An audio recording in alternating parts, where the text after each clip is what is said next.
হাম্মাদ নামক ওই ব্যক্তির আমি ছোট্ট একটা ওয়াকিয়া কারগুজারি আমি আপনাদেরকে শোনায় দিতে চাই। হযরতে হাম্মাদ নামক ব্যক্তি, উনি আল্লাহ পাকের বড় সাচ্চা পাক্কা বন্ধু, বড় এলাকার মধ্যে বাড়ি। হযরত হাম্মাদ বলতেছে, জগতের মানুষ, আমি হাম্মাদ যখন এলাকার মধ্যে বসবাস করি, আমি আল্লাহ তাআলার ইবাদত একটু বেশি করি, 5 ওয়াক্ত নামাজের পাশাপাশি নফল ইবাদত আমি বেশি করি। এবার আপনারা বলেন, 5 ওয়াক্তের নামাজের পাশাপাশি আর বাড়তি নামাজ আছে না নাই? বাড়তি নামাজ আছে না?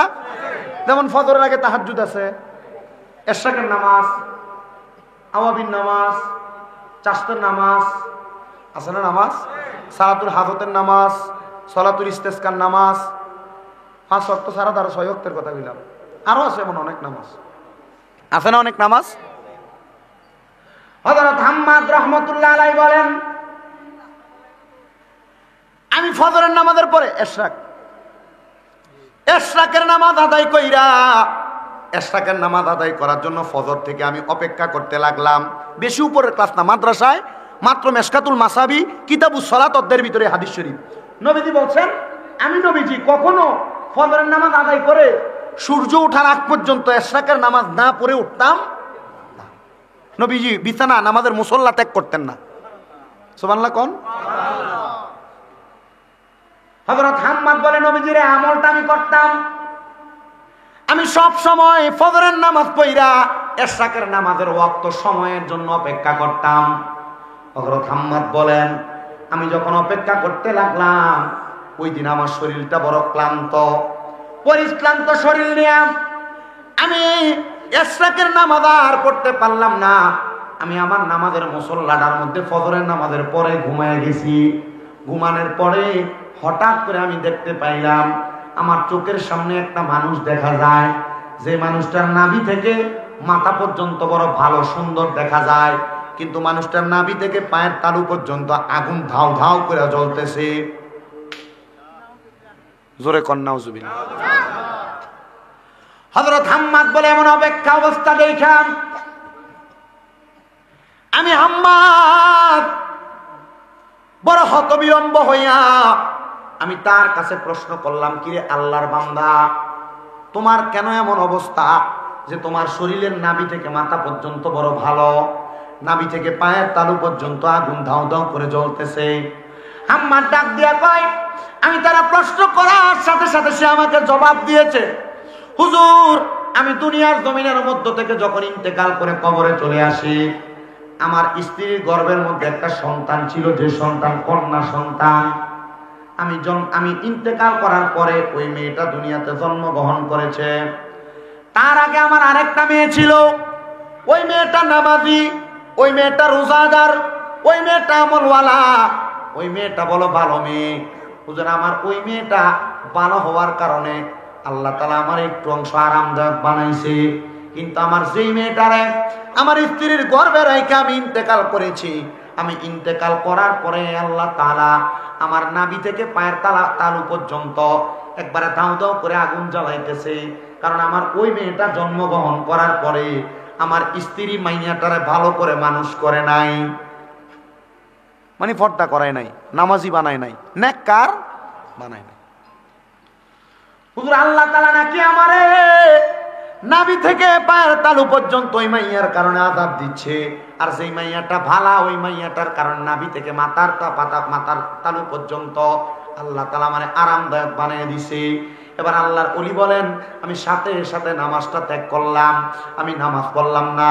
আমি এশরাকের নামাজ ওই দিন বাদ রাইখা এশরাকের নামাজ পড়ার আগে ওই বেরি তালাশ করতে গেলাম।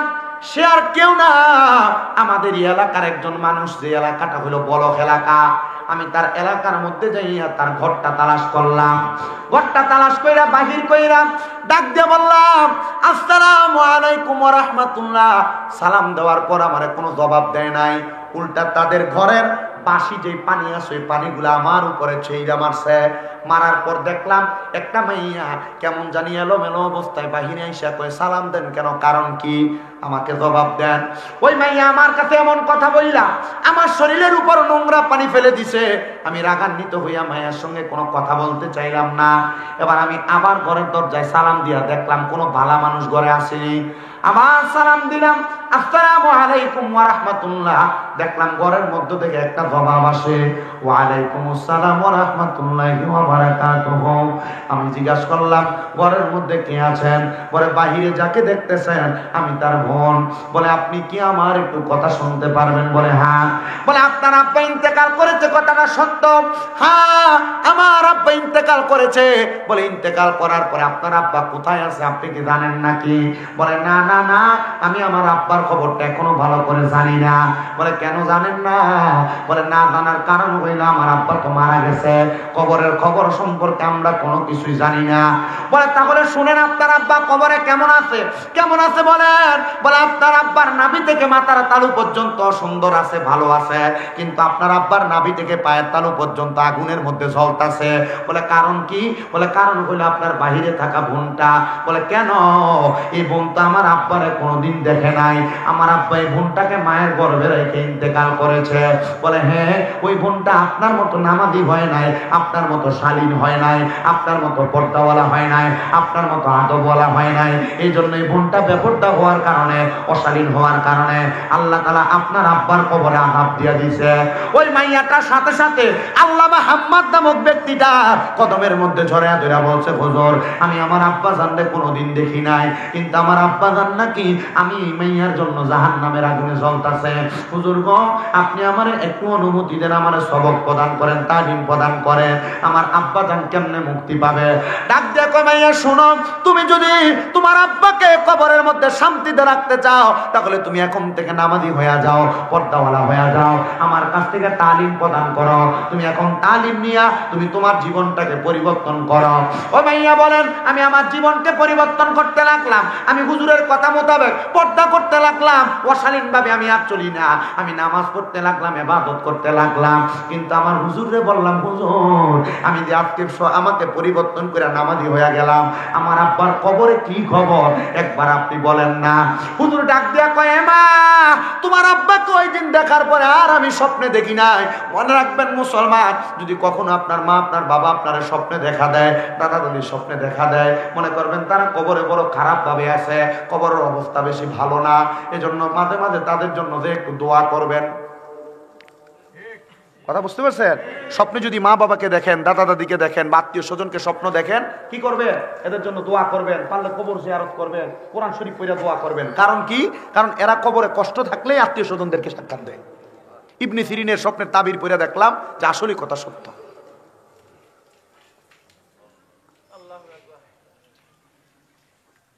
ওই মাইয়া বলে, হুজুর আমার আব্বা তো এখন আমরারে বললো না আপনারে বললো, আপনি কি আমার এটা বানায় বললেন? হুজুর বলেন না, উপযুক্ত কোনো ব্যক্তিকে দিয়া তোমাদেরকে বলাইলে তোমরা শুনবা কথাটা, এই জন্য হয়তো আল্লাহ আমারে দিয়া দেখাইছেন। হুজুর ভালো আলেম তো, এই জন্য হুজুর কি দিয়া দেখাইছেন। আপনাদের কি কষ্ট হইতেছে? আমারে রিসিট দিছে একটা হুজুর, ওই আদম আলাইহিস সালামের সন্তান হাবিল আর কাবিলের ঘটনার ওয়াজটা কিন্তু কইতাম। এটা আমার এই ওয়াজের শেষে ভর্তি, মানে শেষের মানে এখন যে ঘটনাটা এটা শেষ হইলে এই ওয়াকাটা শোনাবো। একটু কষ্ট করে বইয়েন আপনারা, রাজি আছেন না? আব্বা আমি এই বরুরা এবছরের শেষ মাহফিল, এবছর গতবার আগের বার বরুরা মাহফিল করছি 58টা, গতবার করছি 26টা, এবার মনে হয় এবার এই মিললে 7-8টা হইব। আমি মোটামুটি ওই বরুরার দিকে আশাটা কমাইয়ে দিছি। আবার মাহফিল দিই না যেমন না, আই খালি থাকলে দেই আর কি, খালি না থাকার কারণে আইতেমও পারি না। কারণ বরুরা সান্দিনা এলাকার মাহফিলের ডেটটিও 1 মাস আগে, 17 দিন 20 দিন আগে। এখন আমার এটি আগে বুকিং হওয়ার কারণে আমি পারতাছি না। তবু আমি চেষ্টা করি 2-1টা কথা আমার কথার দ্বারা, আমার জবান দ্বারা বইলা দিয়ে যাইতে। যদি আপনারা আমল কইয়া কবরে যাওয়ার পর এই কথাটার আমলের কারণে যদি নাজাত পান, আল্লাহর রাস্তায় আমার যাইতে লইয়া যায়। মানে আমি আমার গুনার কারণে নাজাত পামু কিনা আমি জানি না, তবে আপনারা যদি আমার কথা শুনে যদি নাজাত পান তাহলে আমার একটু আপনারা লগে রাখেন।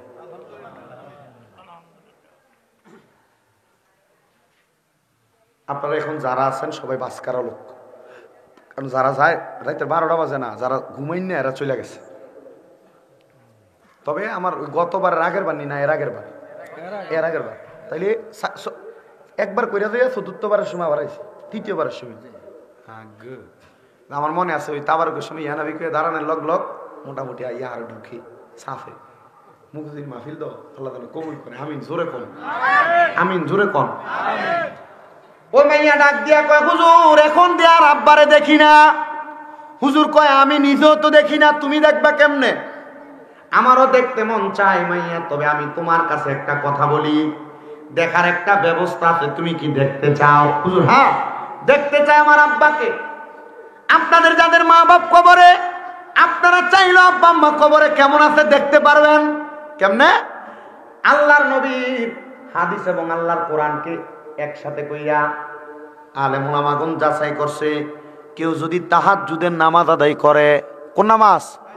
তাহাজ্জুদের নামাজ আদায় করে, আল্লাহ বলেন ওয়া মিনাল লাইলি ফাতাহাজ্জাত বিহি নাফিলাতাল লাকা আসা আইয়াবাসাকা রাব্বুকা মাকামাম মাহমুদা। নবীজিকে বলছেন আপনি রাতের কিছু অংশে তাহাজ্জুদের নামাজ আদায় করেন, অতি সত্বর আপনাকে সম্মানিত জায়গা মাকামে মাহমুদ দেওয়া হবে, প্রশংসার জায়গা। এই আয়াত যখন নবীর উপর নাযিল হয়েছে, আমার নবীজি কান্না করে দিয়েছেন। আম্মা জান আয়েশা সিদ্দিকা নবীকে প্রশ্ন করছি, ইয়া রাসূলুল্লাহ আজকে আপনার নামাজের সেজদাটা বড় লম্বা, নবীজি কেন আপনি এত লম্বা সেজদা দেন, কারণটা কি বলতে পারবেন? আল্লাহর হাবিব বলে, আয়েশা আল্লাহ বলছে তাহাজ্জুদের নামাজ পড়লে আমারে মাকামে মাহমুদ দিবে। আমি নবী সেজদার মধ্যে যাইয়া কান্দি, আমার আল্লাহ যেন আমার উম্মত তাহাজ্জুদের নামাজ পড়লে আমার আম পাতায় জাম পাতায় কত পানি ঝরে, তোমার শেষ বিদায়ের গোসল দিব বরুই পাতার জলে। ওরে শেষ বিদায়ে দয়াল নবী আইব রে। নবী আসবে কবরে কেন? বিসমিল্লাহি আসবি বিদায় রসুলের কাছে দেওয়া হয়েছে। ওরে শেষ বিদায়ে দয়াল নবী আইব রে, ও প্রাণের নবী তুমি ধীরে ধীরে ফিরে ফিরে চাইও রে। তোমায় ডাক দিলে বলার প্রাণে চাইও রে, মাওলা ডাক দিলে শেখের দিকে চাইও রে। ও প্রাণের মাওলা রে তুমি ধীরে ধীরে ফিরে ফিরে চাইও রে। আমার বিয়ার যাত্রী আমি চারিজনার দেখি, আমদার ঘরে নামাই দিয়া দিবে আমায় ফাঁকি। মৃত্যুর খাটটা কিন্তু 4 জন ব্যক্তি কান্দে লই বাসে কয়, আমার বিয়ার যাত্রী আমি চারিজনার দেখি, আমদার ঘরে নামাই দিয়া দিব আমায় ফাঁকি। আইরে ওই কবর নূরের নবী আইব রে, কন্যা ওই কবরে নূরের নবী আইব রে। ও মাবুদ মাওলা রে তুমি ধীরে ধীরে ফিরে ফিরে চাইও রে। তোমায় ডাক দিলে শেখের দিকে চাইও রে, বলেন ডাক দিলে চাইও রে। ও পানের মুর্শিদ রে তুমি ধীরে ধীরে ফিরে ফিরে চাইও রে। চাঁদের রাইতে আইসো গো মুর্শিদ চাঁদের বাহার, তোমার গলায় দেব আমরা প্রেমের একটা হার। তোমার আত্মাতে আত্মা মিশাইয়া রাই করে, তোমার আত্মাতে আত্মা মিশাইয়া রাই করে। ও পানের মুর্শিদ রে তুমি ধীরে ধীরে ফিরে ফিরে চাইও রে। মুসলমান ও মুগুজি মধ্যপাড়ার যুবক, ও মুগুজি বুঝি মধ্যপাড়ার পর্দার অন্তরালের আমার মা বোনেরা, একটু মনোযোগটা লাগে বয়ানটা শোনার চেষ্টা করো। আল্লাহর বান্দা মুহাম্মদ, আল্লাহর বান্দা দুনিয়ার জমিনের মধ্যে গুনাহ করতে করতে জীবন বেকার করেছে, গুনাহ মাপের কোনো মাধ্যম দেখে না। আমি বলবো 5 ওয়াক্ত নামাজের পাশাপাশি তাহাজ্জুদের নামাজ পড়ো। আম্মা জান আয়েশা সিদ্দিকারে নবী কয়, আমি আল্লাহর কাছে কাঁদছি, আল্লাহ যেন আমার উম্মত তাহাজ্জুদ করলে কোনো কিছু দান করে। আমার আল্লাহ জিবরাইলের মাধ্যমে জানিয়ে দিছে, আমার উম্মত যদি তাহাজ্জুদের নামাজ পড়ে আমি আল্লাহর কাছে কিছু চাই, আমি আল্লাহ উম্মতের মনের আশা পূরণ করব। ব্যবসা করেন বরকত হয় না, তাহাজ্জুদ পড়েন বরকত পাবেন। কামাই রুজিতে বরকত নাই, তাহাজ্জুদ পড়েন বরকত পাবেন। আপনি আপনার কঠিন অসুস্থতায় রোগে ভুগতেছেন, তাহাজ্জুদ পড়েন বরকত পাবেন। আপনার মাইয়া ভালো জায়গায় বিয়ে দিতে পারেন না, তাহাজ্জুদ পড়েন বরকত পাবেন। কঠিন রোগ বিমার থেকে শেফা হয় না, তাহাজ্জুদ পড়েন বরকত পাবেন। বিপদ আপদ কাটে না, তাহাজ্জুদ পড়েন বরকত পাবেন। এজন্য সবার কাছে আবদার, বিদেশ যাওয়ার চেষ্টা করে পারে না, তাহাজ্জুদ পড়েন বরকত পাওয়া যাবেন। এবার ওই মাইয়া বলে, হুজুর তাহাজ্জুদ পড়লে পাবো? মাইয়া কয়, আমি হুজুরের তালিম মোতাবেক আমি একটানা 7 দিন পর্যন্ত তাহাজ্জুদের নামাজ পড়ছি। বলেন কয়দিন? তাহাজ্জুদের নামাজ পড়া আমি আমার আল্লাহ তাআলার কাছে কান্নাকাটি করলাম। কিন্তু আমি কান্না করলাম, আমার আব্বা জানলে তো আমি আর দেখি না। যখন আমি শেষ বেলায় আমার আল্লাহ তাআলার কাছে কান্না করতে লাগলাম, কান্নারত অবস্থায় আমি হঠাৎ করে দেখলাম আমার ঘরটা একটা আলোতে কেমন জানি প্রকম্পিত হয়ে গেছে, একটা আলোতে ঝলমল করতেছে। মাথাটা উঠাইয়া দেখলাম আমার ঘরের মধ্যে কে জানি একজন হাজির। আমি জিজ্ঞাসা করলাম, কে আপনি? বলে, যেই নবীজির আদেশ, যেই নবীজির কথা মোতাবেক, যেই নবীর আমল তুমি করতেছো, ওই নবী আমি রাহমাতুল লিল আলামিন। ইয়া রাসূলুল্লাহ, আপনি আমার ঘর মোবারক ঘরের মধ্যে কেন আগমন করলেন? রাসূল বলতেছে, আব্বারে তো দেখতে চাও, সেজদার মধ্যে অবনত হইয়া যাও। মাইয়া কয়, আমি রাসূলের কথা মোতাবেক সেজদার মধ্যে অবনত হইলাম। মাইয়াটা কি ভালো আছিল না খারাপ? এটা খারাপটা, এটা কোনটা? বাপের কথা হই না কি হয়েছে? আব্বা আযাবে আছে শুনে কি হয়েছে?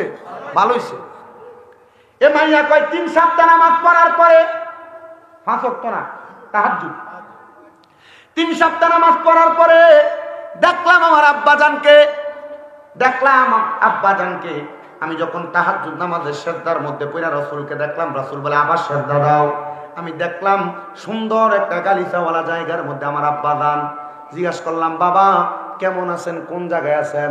আমি তাকে দেখলাম আমার আব্বা একবার ডাইনে তাকায়, একবার বামে তাকায়, একবার সামনে তাকায়, একবার পেছনে তাকায়। আমি প্রথম বুঝলাম না, আমার আব্বা 2 বার তাকাইলেন, বুঝলাম না। 3 বার তাকানোর পরে দেখলাম আমার আব্বার ডাইন দিকে 70 জন, বাম দিকে 70 জন, সামনে 70 জন, পেছনে 70 জন। জিজ্ঞাসা করলাম, আব্বা এরা কারা? বলে, এরা হইল তুমি মাইয়ার তাহাজ্জুদ নামাজের পাহারাদার। ও আব্বা কেন? বলে, এরা আসছে আমি আব্বা জানের কখন কি লাগবে জান্নাতে দেওয়ার জন্য।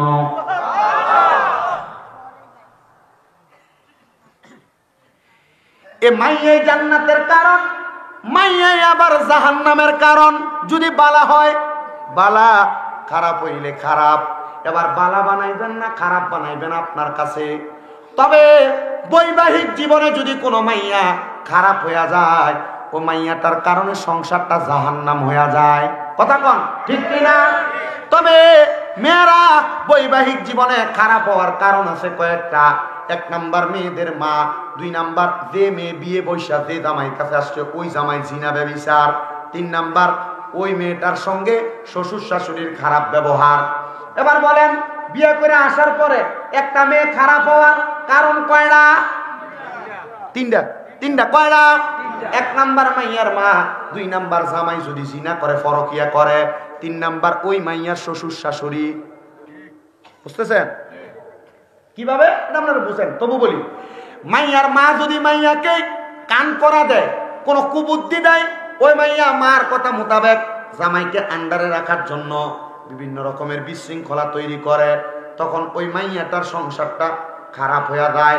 আবার অনেক ভালা মাইয়া কোন ঘরের মধ্যে আইসা ওই ঘরটারে খারাপ তখন বানায় যখন মাইয়া দেখে তার স্বামী অন্য কোনো মহিলার সাথে সম্পৃক্ত, অন্য কোনো মহিলার সঙ্গে কথা বলে, অন্য কোনো মহিলার সঙ্গে পরকিয়া করে। আমরা শুধু মহিলাদেরকে দোষ দিলে হবে না, মাঝে মাঝে নিজের দোষও তালাশ করা লাগবে। এই কথা বলেন না কেন? আপনি কেমন বেড়া, আপনি আপনার বউয়ের সামনে আপনার ভাবির ফাঁকের প্রশংসা করেন, আরে নিজের বউয়ের তরকারিতে লবণ বেশি হইল ভাবিরটারে খারাপ পেয়ে নিজেরটারে ভালা কইবেন, তখন দেখবেন বউ পরের বার তরকারি রাঁধতে হিসাব করে রাঁধবো। কথা বলেন না কেন? আপনি জামাই বদ কাজ করবেন, আপনার বউ ভালো থাকবে, এটা হইতেই পারে না। আপনি মোবাইলের মাধ্যমে পরকীয়ায় লিপ্ত, আপনার বউ আপনার সঙ্গে সুন্দর ব্যবহার করবে না।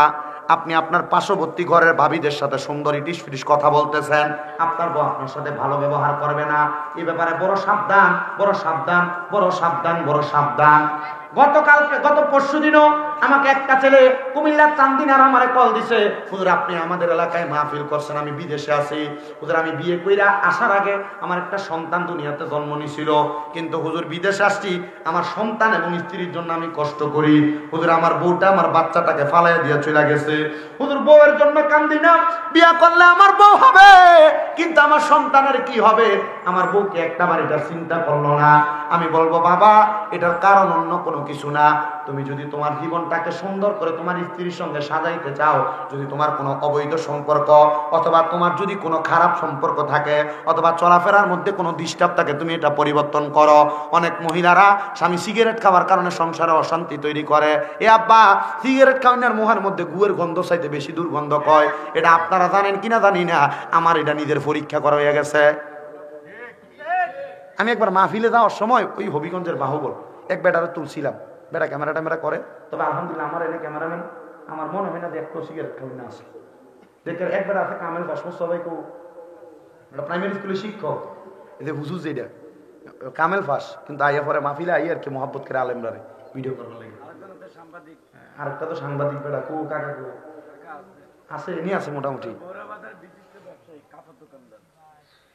ইসমাইল। এবার আরেকটা আছে আমার লগে তৌকির, আল্লাহ রহমতুল হাতে বিশ্ব আনার কারিগর, দুনিয়ার জমিনের বহুত কিছুতে বাদ দিছে, কিন্তু আলহামদুলিল্লাহ তারা পরিবারের যে কোনো একজন আমার কাছে কইছে হুজুর আপনার ওয়াজে কেউ হেদায়েত অকার না অক্তে হয়েছে, একটা সিগারেটও খায় না এখন আলহামদুলিল্লাহ। কি দোয়া করেন না কেন? আলহামদুলিল্লাহ কোন জোরে?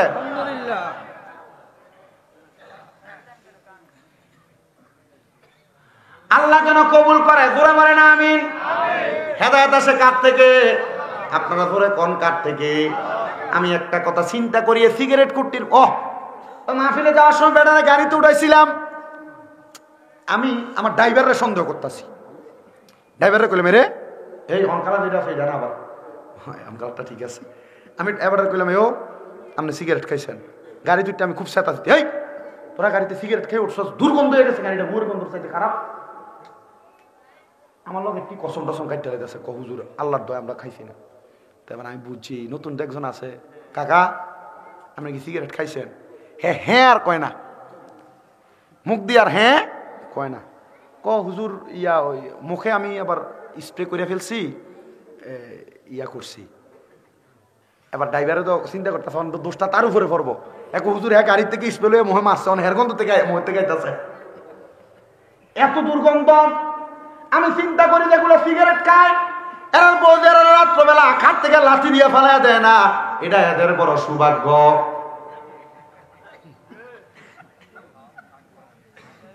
সৌভাগ্য তো যে নবীজির জান্নাতীদের বর্ণনা দিছে, সাহাবায়ে কেরাম কই ইয়া রাসূলুল্লাহ জাহান্নামীদের বর্ণনা দেন না, জাহান্নামীদের বর্ণনা।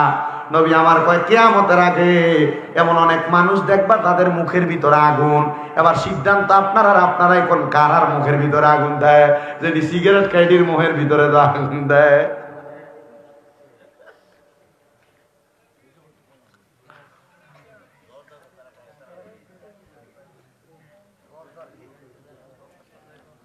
আপনার কষ্ট হইতেছে?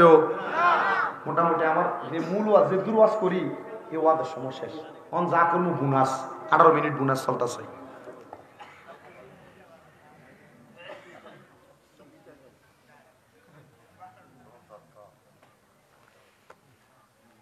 ধন্যবাদ, জাযাকাল্লাহ। আপনারা কষ্ট আর করেন না, কারণ আমরা সবাই বয়স্ক মানুষ, এই গুণা যদি আর যদিও পরে ঠিক আন্দোলনে আর পারতাম না। তাহলে সিগারেট যারা খান বড় সাবধান, দুধ ডিম খেয়ে নি টিয়াটা দিয়ে। 5টিও যদি দাম হয়, একটা সিগারেট করে যদি 6টাও যদি খায় তাহলে 30 টিয়া। মাশাআল্লাহ, 1 পা দুধ আর ডিম খাওয়ানোর টি হয়েছে না? কত কি 20 টিয়া? আবার কি সিগারেট? আমি লাস্ট 3 টিয়া জানতাম স্টার সিগারেট। কিটা বুঝছি শেষ। বাংলাদেশের এক হাদি সাহেব ধরা গেছে আমরা হতে যাওয়ানোর সময়। এই হাদি সাহেবের ব্যাগের ভিতরে জর্দার ডিব্বা বড় বড় আর সিগারেটের আর বিড়ির প্যাকেট।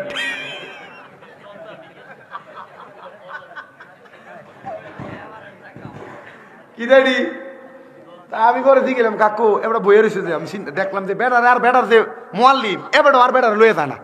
মোয়াল্লিমে আমরা আগে মানা করে দিচ্ছি জন এটি না আনে। আমি দিয়ে গেলাম, কাকা ইয়া আপনি এটি কিনতে লইছেন? আমার ফুতে কাকিয়া দোকান আছে। হ্যাঁ, কাকিয়া দোকান আছে। ওই দোকানে এমন হাদি সাহেবের মাধ্যমে এটি সরবরাহ মাঝে মাঝে নেই আর কি। আমি একটু বেশি লয়ে লাইছি। আচ্ছা কোন যে হাদি সাহেবরা এটি সরবরাহ করে হ্যাঁ নিয়ে দেয়, আচ্ছা এটির অবস্থা কি হইব? কি আর হজ হইব কেন? হাউস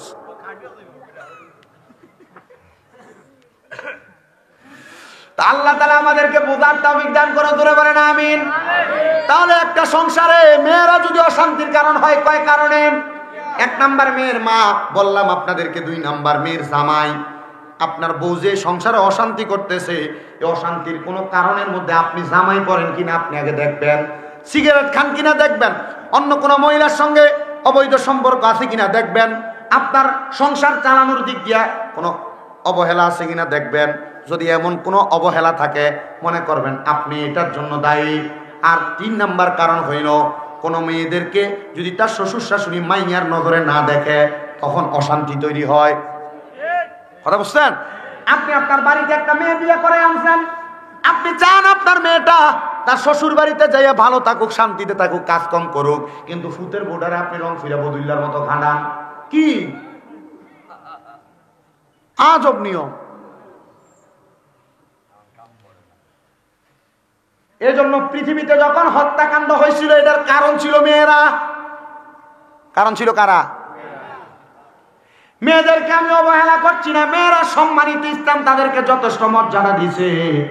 বলে হুজুর কেমনে হত্যাকাণ্ডটা হয়েছে একটু বলেন না। আল্লাহ তাআলা পৃথিবীতে যখন হযরত আদম আলাইহিস সালাতু ওয়াস সালামরে পাঠাইছে, আদম আলাইহিস সালাতু ওয়াস সালাম এবং মা হাওয়া আলাইহিস সালাতু ওয়াস সালাম যখন দুনিয়াতে মিলিত হয়েছেন, আল্লাহ তাআলা মানব জাতিকে বৃদ্ধি করার জন্য আদম নবীর স্ত্রী আমাদের মা হযরত হাওয়া আলাইহিস সালাতু ওয়াস সালামের গর্ভ থেকে যখন সন্তান জন্ম দেয়াইতেন, জোড়ায় জোড়ায় যমজ সন্তান জন্ম দেয়াইতেন। সুবহানাল্লাহ কোন? তো যদি কারোর যমজ সন্তান হয়, আদম নবীর সুন্নাত মা হাওয়ার সুন্নাত আদায় হবে। মারহাবা পড়েন। মারহাবা। হযরত আদম আলাইহিস সালাতু ওয়াস সালামের প্রথম সন্তান, এই প্রথম 2 সন্তান, একজনের নাম হাবিল আর একজনের নাম হলো না কাবিল, দ্বিতীয়বারের সন্তান। হাবিলের সাথে একটা বোন জন্ম নিছে। জোড়ায় জোড়ায় যখন সন্তান হইতো, একটা ফোলা হইতো, একটা মাইয়া হইতো। মারহাবা পড়েন না? আদম আলাইহিস সালাতু ওয়াস সালামের সন্তান একটা ছেলে একটা মেয়ে, জোড়ায় জোড়ায় আগমন করতেন। হযরত আদম আলাইহিস সালাতু ওয়াস সালামের প্রথম সন্তানের নাম হাবিল এবং মেয়েটার নাম আকলিমা। দ্বিতীয় সন্তানের নাম হলো কাবিল এবং মেয়েটার নাম হলো হান্না। এই 4 জন তবুও পরবর্তীতে জোড়ায় জোড়ায় আগমন করেছে সন্তান। এই হাবিল এবং কাবিল, আল্লাহ তাআলার আদেশ ছিল আদম নবী আপনি আপনার সন্তানদের মাঝে, আপনি অনেক সন্তানদের মাঝে প্রথম মেয়েটার সাথে দ্বিতীয় ছেলেটার বিয়া, দ্বিতীয় ছেলেটার সাথে প্রথম মেয়েটার বিয়ে এভাবে করান। বিয়েটা এভাবে করেন। আদম আলাইহিস সালাতু ওয়াস সালাম এদের জন্য বিবাহের ইন্তজাম করছে, কিন্তু প্রথম ভাই তাকায় দেখলেন আদম আলাইহিস সালাতু ওয়াস সালামের ছেলে কাবিলের সাথে যে মেয়েটা আগমন করেছিল, ওই মেয়েটা একটু গায়ের বর্ণ ছিল শ্যামলা বর্ণের, কালো বর্ণের। কিন্তু হযরত আকলিমা নামক যে মেয়েটা আগমন করছে, মেয়েটার চেহারা বড় সুন্দর। চেহারা কি সুন্দর! এখন আল্লাহ আইন করছে প্রথম ছেলেটার সাথে দ্বিতীয় মেয়েটা দ্বিতীয় ছেলেটার সাথে প্রথম মেয়েটার বিয়া দিয়া দিবেন। এটা কিন্তু এখন জায়েজ নাই, সাবধান। এটা আদম আলাইহিস সালামের যুগের কথা বলতেছি। আল্লাহ তাআলা আদেশ মোতাবেক আদম আলাইহিস সালাম সুন্দর বিয়ার ইন্তজাম করলেন, কিন্তু ওই ভাই দুইটার মধ্যে বড় দ্বন্দ্ব। কারণ কি? কারণ যে ভাই কাবিল উনি চায় না উনি ওনার কালো বোনটাকে বিয়ে করতে, আর একটা ভাই যেটা সুন্দর উনি চায় না কালো বোনটা বিয়ে করতে, উনি চায় সুন্দরটারে করতে।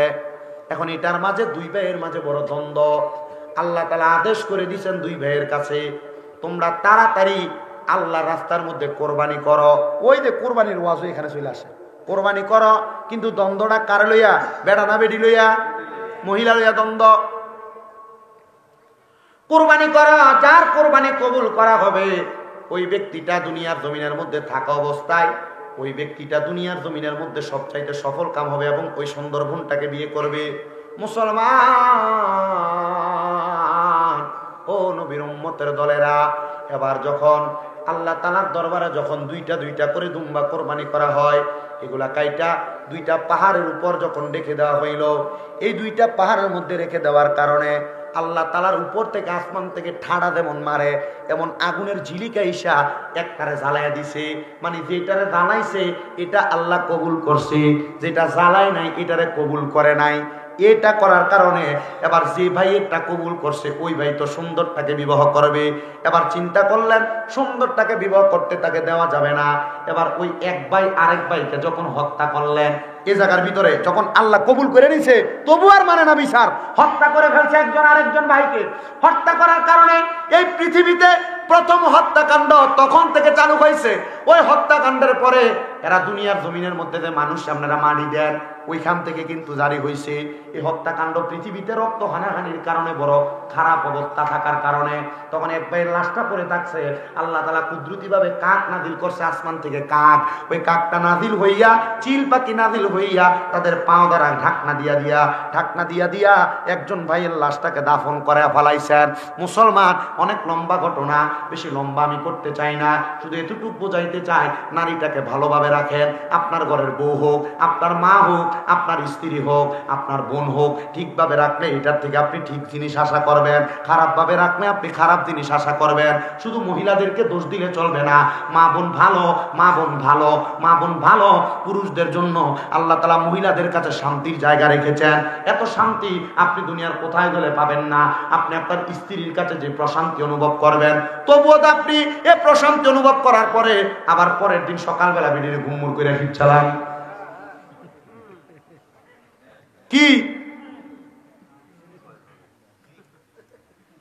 আল্লাহ তাআলা জান্নাতের মজা, জান্নাতের স্বাদ আপনার স্ত্রীর মাঝে আপনার দিয়ে দিয়েছে, অস্বীকার করতে পারবেন? আমি বুঝি না সামান্য বিষয় নিয়ে কে সময় কেমন গুরুম করে খিচ্ছালা।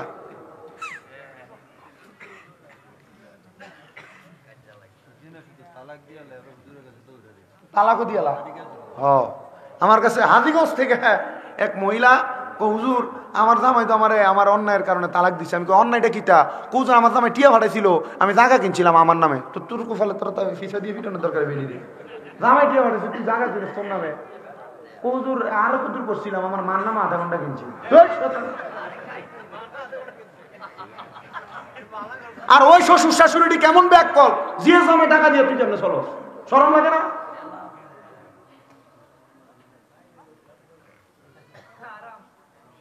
হারাম না, হারামি, কিন্তু এটা করে না কেমনে? বেড়ার অনুমতি ছাড়া বেড়ার টাকা কেমনে খরচ করে? কি এর কাম? হ্যাঁ কারে ফাক্কা সোয়াব ভান্ডারি। অনেক সংসার নষ্ট হয়েছে মেয়ের জামাই প্রবাসে থাকার কারণে, তাদের টাকা পয়সা, তাদের স্বামী নষ্ট করা, তাদের স্ত্রী নষ্ট করার কারণে। আমারে মাঝে মাঝে অনেক প্রবাসী ভাইরা বিদেশ থেকে ফোন করে বিচার দেয়, মাঝে মাঝে অনেক প্রবাসী ভাইরা কয় হুজুর বেরিয়ে হেদায়েতের লেগে ওয়াজ করেন। আমি বলবো হে পর্দার অন্তরালের মা বোনেরা, আপনার স্বামী বিদেশের বাড়িতে কষ্ট কইরা মাথার ঘাম পায়া ফালাইয়া টাকা ইনকাম করে, আপনি আপনার প্রবাসী স্বামীর টাকা দিয়ে নষ্ট করেন। আপনার জামাইয়ের টাকা দিয়ে আপনি আপনার বাইরে আপনি মোবাইল ফোন কিনা দেন, আপনার জামাইয়ের টাকা দিয়া মারে বইনে ডাক্তার দেখান, আপনার জামাইয়ের টাকা দিয়া আনন্দ আয়েশ কইরা বেড়ান, মাইনছেরও খাবান। না না না, আল্লাহর কসম, আমি যখন সৌদি আরবে গেলাম হজ করার জন্য, ওইখান থেকে আমি যখন গেলাম বদরের প্রান্তরে আমার একজন দোস্তর সাথে দেখা হয়েছে, তার নাম আলিয়াসগর। আমরা ভালো কইরা সুন্দর করে খাওয়াইছে। এরপরে আমি আসার পরে রাস্তায় দেখছি বাংলাদেশি 5 জন প্রবাসী, মুরাদনগরে বাড়ি, তারা রাস্তার পাশে কাগজ বিছিয়ে বিছিয়ে ভাত খাইতেছে রাস্তার পাশে। ওই প্রবাসীদের টাকা যদি কেউ মাইরা খায়, ওই প্রবাসীদের টাকা যদি কেউ জুলুম করে খায়, আল্লাহর কসম প্রবাসীদের টাকা মাইরা খাওয়ার কারণে আপনি আল্লাহর কাছে জবাব দিতে পারবেন না। কারণ প্রবাসীরা নিজের রক্তরে পানি বানাইয়া টাকা কামাই করে। শুধু প্রবাসী না, বাংলাদেশের কোনো মানুষের টাকা আপনি হাওলাত নিয়ে দিতেছেন না, বাংলাদেশের কোনো মানুষের টাকা জুলুম করে খাইতেছেন, অন্যায়ভাবে খাইতেছেন। এটার জন্য আল্লাহর কাছে জবাব দেওয়া লাগবে কি লাগবে না? এজন্য সাবধান, মানুষের টাকা মাইরা খাইতে বড় সাবধান, মানুষের টাকা নষ্ট করতে সাবধান। প্রবাসীদের স্ত্রী যারা শুনতেছো, তোমাদের পায়ের মধ্যে হাত দিয়ে বলি, ও প্রবাসীর স্ত্রীরা, তোমার স্বামী বড় কষ্ট করে বিদেশ থেকে টাকা পাঠায়, তোমার স্বামীর টাকা বেহুদা জায়গার মধ্যে নষ্ট করো না। তোমার স্বামীর টাকা বাবার বাড়িতে 1-2 টাকা দিতেও বড় সাবধানতা অবলম্বন করে দিও। কারণ জামাই রক্ত পানি করে, মাথার ঘাম পায়ে ফালায়। এই জামাইয়ের টাকা যদি বাবার বাড়িতে পাতার করে দাও, বাইকে দিয়া দাও, বোনকে দিয়া দাও, এই টাকা দেওয়ার কারণে তোমার স্বামী যদিও না জানে, এটার জন্য তোমার স্বামীর কাছে কবরের মধ্যে তুমি জবাব দেওয়া লাগবে, জবাব দেওয়া লাগবে, জবাব দেওয়া লাগবে। অনেক প্রবাসীরা যেহেতু বিচার দেয়, ওদের উদ্দেশ্য ওয়াজটা করে দিলাম। তো যেই জায়গার মধ্যে ওয়াজ, আমি আপনাদেরকে বলবো, আপনারা দুনিয়াতে যা করেন আর না করেন, মহিলাদেরকে একটু ভালো নজরে তাকাইয়েন, বাজে নজরে তাকাইয়েন না। এদের উপর আপনি একটু সন্তুষ্ট থাকেন, কারণ আল্লাহ তাআলা জান্নাতের শান্তি আপনাকে আপনার স্ত্রীর কাছে দিয়েছে। এবার আসেন ওই মাইয়াটার কথাটা শেষ করে দেই। মাইয়া তার আব্বারে ভালো জায়গায় দেখছে না খারাপ জায়গায়? বালা জায়গায় দেখছে। মাইয়া কয়, আব্বা, ও আমার মা, শোনো, তুমি যে তাহাজ্জুদ নামাজ পড়ছো, 5 ওয়াক্ত নামাজ পড়ার কারণে আল্লাহ তাআলা আমার সামনে পেছনে রহমতের ফেরেশতাটা নির্ধারণ করে দিছে। এ মা, তুমি আল্লাহ তাআলার কাছে দোয়া করবা, আল্লাহ তাআলা যেন আমি আব্বা জানলে জান্নাতের সুন্দর জায়গাগুলো দেখায়, জান্নাতের সুন্দর জায়গাগুলোতে রাখে। মাইয়ার মা একই জায়গার মধ্যে স্বপ্নের মধ্যে একই জিনিস দেখার কারণে মাইয়ার মা কয়, আম্মা, তোর আব্বার জন্য যেমন দোয়া করছস, আমার জন্য তেমন দোয়া কইরো। আমি জানি আজকের মাহফিলের মধ্যে অনেক সন্তান বসছেন, আপনাদের মা নাই, আপনাদের বাবা নাই, আম্মা আব্বার জন্য আখিরি মুনাজাতের মধ্যে খাস করে করে দোয়া করবেন। তবে আরেকটু সাবধান করে দিয়ে যাই, অনেক সন্তান আছে বাইরে বাইরে ঝগড়া করে মা বাপকে আলাদা করে দেয়, মা বাপকে জুদা করে দেয়, বউয়ের কথা শুই না মা বাপকে আলাদা করে দেয়। এক ভাইয়ের ঘরে সকালবেলা, আরেক ভাইয়ের ঘরে দুপুরবেলা, আরেক ভাইয়ের ঘরে রাত্রবেলা ভাত খায়। কিরে, তোমার মা বাপ তো তোমার আলাদা করে মানুষ করে নাই, আব্বা কোনো ভালো খানা খায় নাই, আব্বা দামি কোনো খানা খায় নাই, আব্বার জুতাতে পায়ে দিত, জুতা ক্ষয় হইতে হইতে আব্বার পায়ের গোড়াটা রাস্তার লগে লাগতো, আব্বা নতুন জুতা কিনতো না। সন্তান চিন্তা করে দেখো, ছোটবেলার কথা মনে করে দেখো, আব্বা তোমার নতুন জুতা কিনে দিত, ছোট ছোট পায়ে নতুন জুতা পায়ে দিয়া খাটের উপরে রাত্রবেলা দৌড়াদৌড়ি করতা। আজকে তুমি লাখ লাখ টাকার মালিক, কিন্তু আব্বা জান অন্ধকার কবরে। আব্বা জানলে 500-1000 টাকা দিয়ে এক জোড়া দামি ব্র্যান্ডের জুতা পরাইতে পারো না। মা জননী কত কষ্ট করে মানুষ করছে, ওই মা একবেলা গুইরা ভাত খাওয়া লাগে। সাবধান সাবধান, এমন মা বাবার মনে কষ্ট দিস না রে সন্তান। আম্মাদানের কাপড়টা চিরা ছিল, আম্মাদান কাপড় সুই সুতা দিয়ে সেলাই করে পড়ছে, আম্মাদান কাপড় রাস্তার মধ্যে 5-10 টাকা বাইন্দা রাখছে, ওই টাকাটা তুমি সন্তানরে দিছে, তুমি সন্তান এই টাকা স্কুল মাদ্রাসায় নিয়ে গেছো। আম্মাদান সকালবেলা পানি বাতি খাইছে না, আম্মা রাইখা দিছে আমার পুতের সকালবেলা থেকে দুপুর বেলা আইলে রোদি দিয়া, আমার পুতের পানি ভাত খাইলে পুতের কলজাটা ঠান্ডা হইব। সন্তান রে, এখন তুমি লাখ লাখ টাকার মালিক, কিন্তু তোমার আম্মারে, তোমার আব্বা জানলে তুমি 500 টাকা দিয়ে কিনে একটা কাপড় তোমার মারে পরাইতে পারো না। কি হইব তোর টাকা দিয়া, কি হইব তোর পয়সা দিয়া? টাকা ব্যাংক ব্যালেন্স করতে পারবা, কিন্তু মা বাবার মতো রত্নটারে যদি যত্ন না করো, আল্লাহর কসম আল্লাহর কাছে কোনো জবাব দিতে পারবা না, আল্লাহর কাছে কোনো জবাব দিতে পারবা না, আল্লাহর কাছে কোনো জবাব দিতে পারবা না। যদি কোনো সন্তান ওই মা বাপকে জুদা কইরা থাকো, আলাদা কইরা থাকো, দাও তোমার পাও আমার সামনে দাও, আমি স্বামীর দাদা জিহ্বা দিয়া তোমার পাও পরিষ্কার করে দিব, তবু ওয়াদা করো আর কোনোদিন আম্মা আব্বারে জুদা করবা না। আম্মা আব্বার পাউডির মধ্যে আজকে মাহফিল থেকে যায় ধরবা, ধরে কইবা মা ও আব্বা আল্লাহর রাস্তায় আমি সন্তানকে মাফ করে দেন। যতক্ষণ পর্যন্ত মা মাফ করে দিছি আব্বা মাফ করে দিছি বলবে না, ততক্ষণ পর্যন্ত মা বাবার পাও ছাইরো না। কারণ মা বাবার মনে কষ্ট দিয়া আমি স্বামী না পুরা বরুড়া এলাকার বড় আলেম দিয়ে ওয়াজ করাইলেও কোনো লাভ হবে না। আম্মা আব্বারে জুদা করতে সাবধান। আজকের মাহফিল কবুল হবে কিনা সভাপতি সাহেব গ্যারান্টি দিবে? কেউ গ্যারান্টি দিতে পারবে না। তবে একটা কথা বইলা যায়, যদি আমি আইডিয়া করে বলছি আপনাদেরকে, আগামীকালকে যদি দেখেন মুগুজির কোনো দোকানের মধ্যে কোনো বেড়া বলতেছে হ্যাঁ শামীম রেদার ওয়াজ শুই না, আমার ফুতে আমার পায়ে ধরে মাপ চাইছে, মনে করবেন মাহফিল কবুল। বলে হুজুর কেন? কারণ সন্তান ওয়াদের আমল করছে। যদি দেখেন কোনো মা বোন একজন আরেকজনকে কয় হ্যাঁ আমার ফুতে ওয়াজ শুই না যায় আমার পায়ে ধরে মাপ চাইছে, আপনারা বলেন মা বাবার পায়ে ধরলে দাম কইমা যায়? না না, আম্মা আব্বার কদমে পারলে চুমা দিবা। হুজুর কি লাগা? নবীজি হাদিস শরীফের মাধ্যমে জানায়া দেয় মাঝে মাঝে আম্মা আব্বার কদমে চুমা দিবা। আম্মা আব্বার কদমে চুমা দিলে আল্লাহর জান্নাতের চৌকাঠে চুমা দেওয়া সওয়াব পাওয়া যায়। বলে হুজুর চুমা দিমু দূরের কথা, দুই ঈদে মা বাবার পায়ে ধরে সালামি আমি করি না, চুমা দিমু কি? না রে সন্তান না, আম্মা আব্বার পায়ে যখন ধরে তুমি সালাম করবা মা বাপ মনে করবা আমার সন্তান এখন আমার অবাধ্য হইছে না, আমার ফুতে আমার কথা শুই না চলে, আমার ফুতে আমরারে ভালোবাসে। আমি সন্তান এলেমের জোরে কথা বলি না, আম্মা আব্বার অনুসরণ অনুকরণ আম্মা আব্বার কদমে চুমা দেওয়ার কারণে আল্লাহ তাআলা আমারে সম্মানিত বানাইছে। আল্লাহর রাস্তায় মাপ চাই সন্তান, ওই মা বাবার পায়ের মধ্যে দরবা দেখবা আল্লাহ তোমার দুনিয়া জমিনে জিরো থেকে হিরো বানাইবো, টাকার মালিক বানাইবো, সম্পদের মালিক বানাইবো। আম্মা আব্বার সঙ্গে টাকা পয়সা নিয়ে বড়াই কইরো না। অনেকে আছে বাবা নাই, আব্বা আম্মার কাছ থেকে 5 টাকা 10 টাকা চাইয়া নিছে।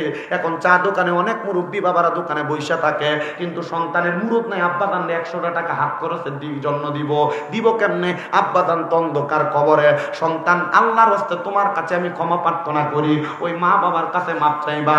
অনেকে চিন্তা করে হুজুর যাদের বাড়িতে আব্বা আছে তারা বাড়িতে যে বাবার পায়ে ধরে মাপ চাইবো, আমার তো আব্বা নাই, আমি কার পায়ে ধরে মাপ চাইবো? অনেকে চিন্তা করে হুজুর যাদের বাড়িতে মা আছে তারা বাড়িতে যাইয়া মার পায়ে ধরে মাপ চাইবো, আমার তো মা নাই, আমি কার পায়ে ধরে মাপ চাইবো? সন্তান চিন্তা কইরো না, আখিরি মুনাজাত হবে কিছুক্ষণ পরে, দোয়া করবা। আল্লাহর কসম আল্লাহর নবী শিখিয়ে দেয়, কোন সন্তানের মা মারা যাওয়ার পরে, সন্তানের বাবা মারা যাওয়ার পরে ওই সন্তান যদি আল্লাহর কাছে দোয়াটা কইরা চোখের মণিকোটার মধ্যে একটা মাছির মাথা পরিমাণ পানি চাইরা দিয়া আম্মার জন্য আব্বার জন্য চোখের পানি ফালায়া ফালায়া কান্দে, ওই পানি মাটিতে পড়ার আগে আমার আল্লাহ তার মা বাবার জীবনের গুনাহ মাফ করে দেয়। সন্তান মা বাবা বাইচা থাকতে খাওয়াইতে পারো নাই, এখন তুমি হাজার হাজার লাখ লাখ টাকার মালিক। আম্মা আব্বারে যদি মাসে 1000 টাকা করে হাত খরচ দিতা, 12 মাসে 12,000 টাকা হাত খরচের জন্য লাগতো। আম্মা আব্বারে যদি প্রতি মাসে ওষুধ খরচ কিনা দিতা, ওষুধ খরচ করে দিতা, 12 মাসে 1000 টাকা করে দিলে 12,000 টাকা লাগতো। এখন তোমার আব্বা আম্মার জন্য এত টাকা খরচ হয় না।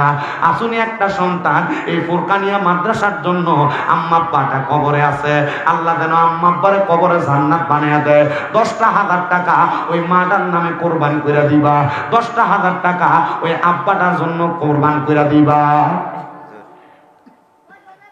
একটা ভাবি সম্পর্ক হয়, গোপনের টাকাটা দিছে, তাই অসুস্থ, একটু 10,000। মারহাবা।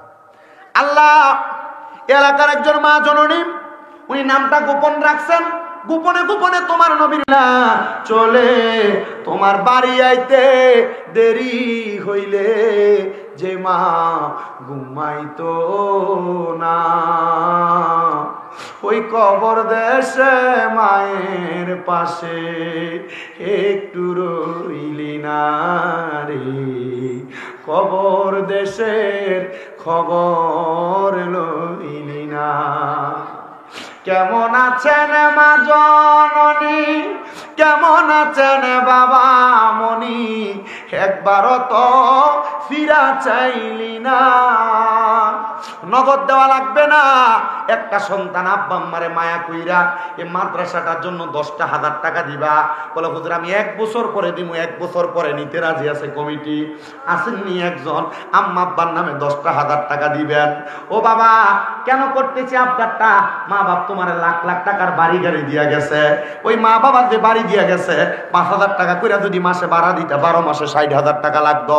আব্বা আম্মার কবর আযাব মাপ চাইয়া নাই কি আর হায়রে মা জননী মাগো তোমার মত লয় না কেহ আমায় বুকে টানি, আঁচল দিয়া মুছে না কেউ মা,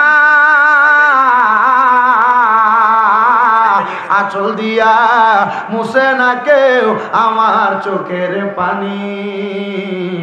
হায়রে মা জননী। আমার মনির ভাই